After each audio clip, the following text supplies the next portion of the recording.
Hi, welcome to another Right to the Top video. I'm Adam. Today I want to continue looking at English writing and grammar. And for those of you who saw my video about the run-on sentence, which is actually very important, there's a link up there if you haven't already seen it.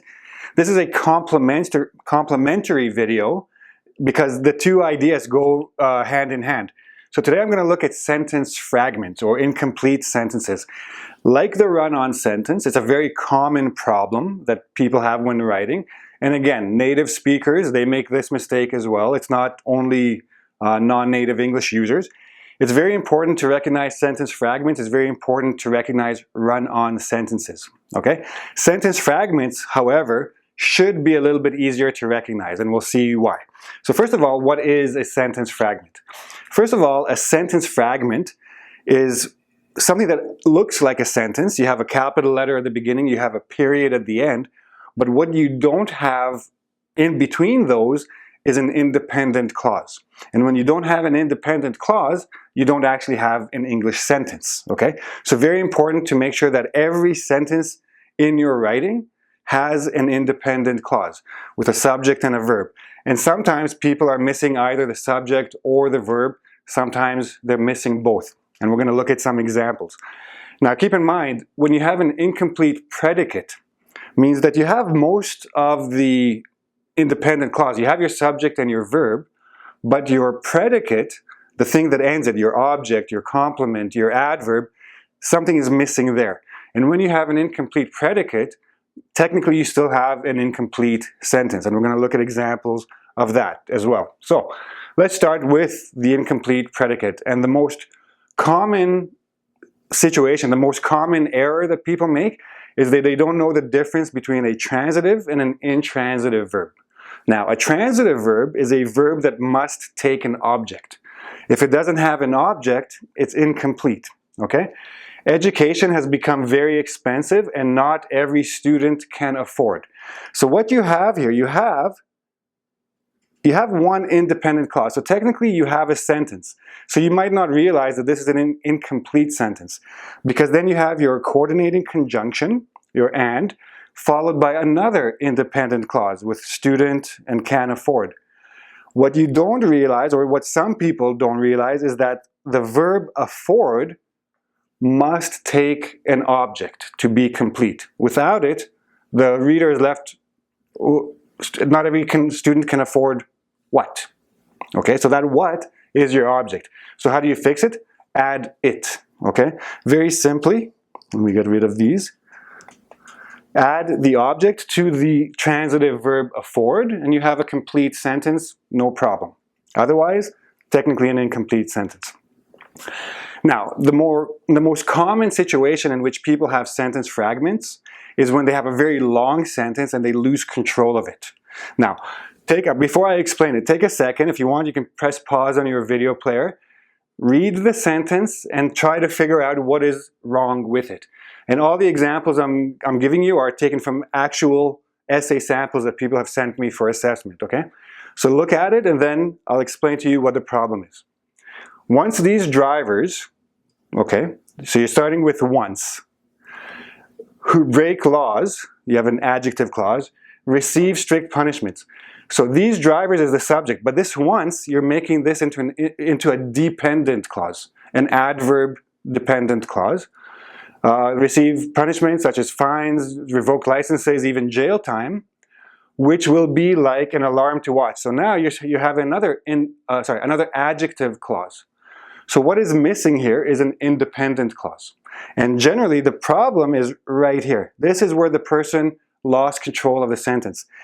He started with an adverb clause, he finished with an adjective clause, he didn't put an independent clause anywhere in the middle.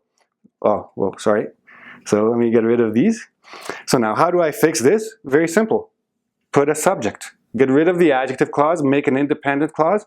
It will be like an alarm. So once this happens, this or it will be like an alarm to warn them to comply with the statutes. One word is all it takes. But again, remember, just like with a run-on sentence, if I'm the reader and I'm reading generally pretty fast, and those of you taking the IELTS and the TOEFL, your graders, they're spending 5 minutes on your writing section. They're reading quickly. If they have to stop mid-sentence and try to figure out, what went wrong, what are you trying to say, what's missing, right there you lost not only points in grammar, in the grammar category, because of the wrong use of sentence structures, you also lost points in cohesion because your flow, your ideas didn't flow through easily enough, right? So 2 ways to lose there. Just make sure you have an independent clause. It will be like, and you're good to go. Now, a special note, gerund and participle, and I'm going to make a video about this because it's very complicated. Gerunds, participles, and using the ing words in all kinds of different situations and compared to infinitive verbs. I know someone's waiting for this video. It's coming. So, gerunds versus participle. Let's look at the sentences first. Seeing these people suffer as they struggle to feed themselves and their children. Period. It is truly heartbreaking. So what you have here in the beginning part, you don't actually have a sentence. You don't have any independent clause. You don't have a subject. You don't have a verb. Seeing these people suffer as they struggle. Now here, seeing is being used as a gerund, as a noun. Okay? How am I going to fix this sentence? Well, first thing I'm going to do, I'm going to join these two parts because I do have my independent clause here. So, let me erase this again. Seeing these people suffer as they struggle to feed themselves and their children is the entire subject is truly heartbreaking. So, seeing what? And then, so seeing is your gerund noun subject. Seeing something is verb, truly heartbreaking. And then you have a complete sentence with a good, solid gerund phrase subject. Okay? Let's look at the second one. Seeing these people suffer as they struggle to feed themselves and their children. So exact same beginning, except now this seeing, the person who wrote this was trying to use it as a participle, not as a gerund. Okay? Some volunteers quit to a lack of hope. Again, I'm going to squeeze the two together, and I'm going to get rid of this guy. Seeing people suffer as they do. As they struggle to feed themselves and their children, some volunteers quit due to a lack of hope. So now, what's the difference between these two? Some volunteers, this is your subject of your independent clause. It is also the subject of your participle. When they see people suffer. So this seeing means when they see, squeezed into a participle, into an active participle. And when you're using a participle to begin a sentence, the subject of the independent clause must be the same. So this volunteers and this volunteers and the seeing includes the same subject, although the participle, of course, doesn't have a subject. It's a participle phrase. So the beginning part, participle phrase. Here I had a gerund phrase subject. So I hope that's clear. But again, I'll make a video about this. Punctuation. Sometimes people make mistakes just because they miss the punctuation, okay? Students who are able to speak a foreign language have more advantages and benefits than those who do not. Period. For example, working on international projects, business trips abroad, and plenty of other things. Here, from for example until the end, you put it between two periods, but you don't have a sentence. There's no clause anywhere in this piece, right? So you can join it by a semicolon, and then for example, and then you still need an independent clause after the semicolon, right? So how would I fix this sentence? One way. First of all, do not, those who do not. The person forgot, so I'll just fix that anyway. Start an actual independent clause. These include, for example, being able to work, ... Another way to fix it. For example, comma, they will be able to work. Put in a subject and a verb. That's all you need to do to get an independent clause. And then go on with your list. Or join the two things together. Don't use for example. Put such as part of your, basically it flows, right?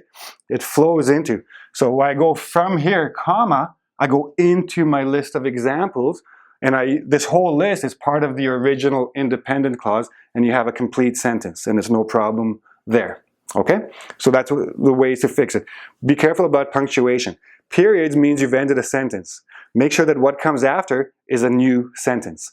Semicolons also mean you've ended a sentence. Make sure that what comes after is a new sentence. If you have colon, if you have the 2 dots, something here, after the 2 dots, you don't necessarily need a colon. You can just put a list, but that's something entirely different, right? Transitions. So sometimes transitions make people forget where they are. They lose control. Instead, governments should use the money gathered, ... all the way until trains. So they should, okay, actually I'm going to read the whole thing because it makes a difference. Instead, governments should use the money gathered from tolls, for instance, to invest more in their public transportation by providing more buses, more subway lines, and more connections between buses, subways, and trains. Now, the person wanted to say that all of these actions will lead to making citizens' mobility easier. However, making citizens' mobility easier between 2 periods. You don't have a subject, you don't have a verb, you don't have an independent clause, you do have a sentence fragment, okay? So again, how do you fix this? Join the things together. Comma, thus making citizens' mobility. So I'm just taking the transition, thus, from all this situation, all these examples, and I'm reaching a conclusion. Thus, making citizens, and I change the make to making, or the making to making, etc. as part of the thus transition, making it into a gerund. Or, start a new sentence. This will make citizens' mobility easier. Simple sentence, independent clause, subject, verb, no problem. And that's it. So what we have here, sentence fragments. Make sure you watch the video about run-on sentences. Again, there'll be a link up here, and at the end of the video you can see a link as well. These 2 errors, the run-on sentences, the sentence fragments, will cost you points in the grammar section and the cohesion section, so you definitely want to avoid those. If you have any questions, please come to my YouTube page. You can ask me questions in the comment section below. If you like the video, please give me a like. Don't forget to subscribe to my channel if you haven't already, and come back for more vocab, grammar, writing, test tips, etc. See you soon. Bye-bye.